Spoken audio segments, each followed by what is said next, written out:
masturbation လို့ခေါ်တဲ့အာသာဖြည့်ခြင်းကိစ္စကတမန်အားဖြင့်တော့ဒါဟာတဘာဝကိစ္စတစ်ခုဖြစ်ပေမဲ့ဘယ်ရမဆိုတန်ဆေးလွန်ပေးဆိုသလိုပဲအလွန်ကြုံဖြစ်လာတဲ့အခါဒါမှမဟုတ်ဆွဲလန်းမှု addiction ဖြစ်လာတဲ့အခါမှာကျွန်တော်တို့ရဲ့ခန္ဓာကိုယ်နဲ့စိတ်ပိုင်းဆိုင်ရာမှာမလိုလားအပ်တဲ့ဆိုးကျိုးတွေရှိလာနိုင်ပါတယ်ဒီနေ့ဗီဒီယိုမှာတော့အလွန်ကြုံလိန်အာသာဖြည့်ခြင်းကကျွန်တော်တို့ဘဝကိုဘယ်လိုထိခိုက်စေနိုင်လဲဆိုတာကိုအချက်၃ချက်နဲ့အဓိကထားပြောပြပေးသွားမှာဖြစ်ပါတယ်နံပါတ်1ချက်ကတော့အုံနှောက်နဲ့ဒိုပါမင်ပြဿနာကိစ္စပါပထမဆုံးဆိုးကျိုးကတော့အုံနှောက်ရဲ့အဆုချီမြင်မှုစနစ်လို့ခေါ်တဲ့ reward system ကိုထိခိုက်လာပါတယ်ရှင်းရှင်းလင်းလင်းပြောရလို့ရှိရင်ကျွန်တော်တို့အာသာဖြည့်တဲ့အခါမှာအုံနှောက်ကနေ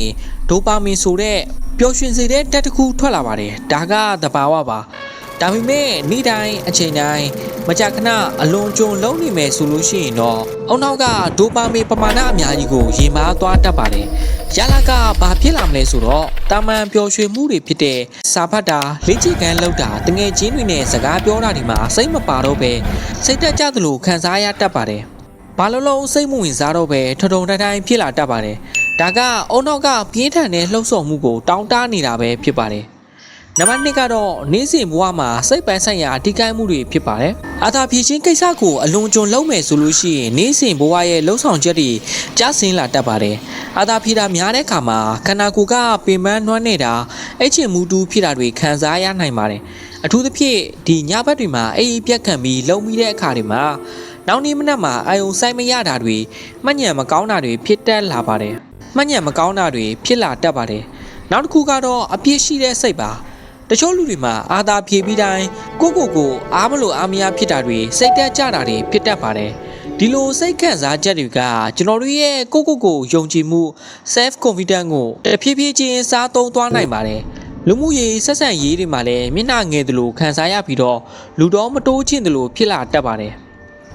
နံပါတ်3ချက်ကတော့အမှန်တကယ်လိမ်ဆက်ဆံမှုအပေါ်မှာအာရောသွားတတ်တာပါအလွန်ကျွံအာသာဖြည့်သူအများစုကအပြာကားချစ်ရှုမှုနဲ့တွဲပြီးတော့လှုပ်လေးရှိပါတယ်။ဆိုကရီဘော်ကအရာတွေကအစစ်မှန်မဟုတ်ပါဘူး။ဒါပေမဲ့အုံနောက်ကဓာတ်တွေကိုပဲနေ့တိုင်းမြင်နေရတဲ့အခါတကယ်ပြင်လောကမှာအိမ်တော်ဘက်နဲ့ဆက်ဆံတဲ့အခါကိုချစ်သူကြီးစားနဲ့ဆက်ဆံတဲ့အခါတွေမှာစိတ်မလာတာခံစားမှုမရှိတော့တာတွေဖြစ်လာနိုင်ပါတယ်။ဒါဟာရေရှည်အိမ်တော်ရေးဒုက္ခကိုအကြီးကျယ်ထိခိုက်စေနိုင်ပါတယ်။ဒီလိန်အာသာဖြည့်ခြင်းကိစ္စကကျမရေးရဆိုးရွားတဲ့အရာမဟုတ်ပေမဲ့ကျွန်တော်တို့ရဲ့နေ့စဉ်ဘဝအလုံးနဲ့စိတ်ခံစားချက်တွေကိုထိခိုက်လာပြီဆိုရင်တော့ဒါကပြုပြင်ပြောင်းလဲရမယ့်အလေးချင်းတစ်ခုဖြစ်နေပါပြီဘယ်လိုပြောင်းလဲရမလဲဆိုလို့ရှိရင်အပြင်ထွက်ပြီးလေ့ကျင့်ခန်းလုပ်တာဝါသနာပါတာတစ်ခုခုကိုလှုပ်ဆောင်တာကျွန်တော်တို့ရဲ့စွမ်းရည်တွေကိုအပြုသဘောဆောင်တဲ့နေရာတွေမှာအသုံးချတာတွေပဲဖြစ်ပါတယ်